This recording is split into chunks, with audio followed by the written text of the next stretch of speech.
16-17 yoshli qizni olib kelishdi. Qizda skleroz gipokampa, fokal epilepsiya bilan yaqinda qattiq xuruj bo'lgan ekan. Onasi nima qilishni bilmay qo'lini og'ziga tiqqan barmog'ini. Qiz chaynab почти uzib yuboradi ekan. Hozir mana qo'lim ishlayapti, sezmayapti qo'lim deb shikoyat qilyapti. 1 oy bo'ldi.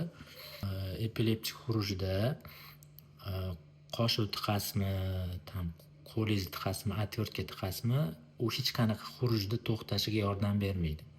Tushunaman, sizlarda qo'rquv bor, tilini yutib yuborsachi, nafasi bo'g'ilib o'lib qolsachi degan holat. Unaqa bo'lmaydi. Aksariyat tili ketmaydi. Bu prosta mushak tirishib qolganda til ham qotadi, orqaga ketishga ham ulgurmaydi. O'shaning uchun yordam beraman deb birinchidan siz yo o'zingizga zarar yetkazasiz, qo'lingizni tishlab uzib olishi ham mumkin, travma olib, yoki qattiqroq buyum tiqib bolani tishini sindirib yoki tilini travma qilib ortiqcha ish oshirishingiz mumkin. O'shaning uchun hech qachon xuruj bo'layotgan bemorga, bolaga og'ziga tashlanmay, nima qilish kerak desangiz, xuruj shunaqa narsaki, bir boshlandimi, o'zini fazalari bor. Shu fazadan o'tolmaguncha nima qilsangiz ham hech narsa yordam bermaydi. Birinchisi travma olishdan, masalan, manaqa tirayotgan bo'lsa, mebel atrofi narsa bo'lsa, travma olmasligi uchun yumshoqroq joyga olasiz, любой tarafga yonboshlatasiz. Bosmay, anaqa qilmay, prosta travma olishini ehtiyot qilib turasiz. Soatga qarang. Aksariyat bir 70-80% xurujlar 2 minutga bormaydi.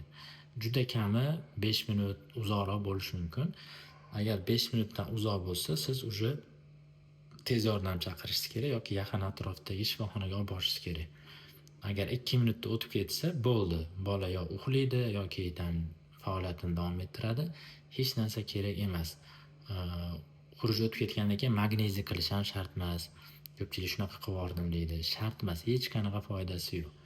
O'shaning uchun o'zi travma olib turgan bolaga yana travma qilib magneziy qilish shart emas. Kuzating, holatiga qarang.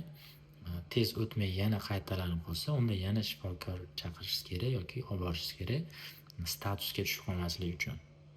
Shuning uchun birinchi yordam ko'rsatayotganda bemorni og'ziga barmog'ingizni ham, qoshiqni ham, atverka ham tiqmay, ammiak ham hidlatmang, piyoz ham surtmang, hech qanaqa foydasi yo'q ularning.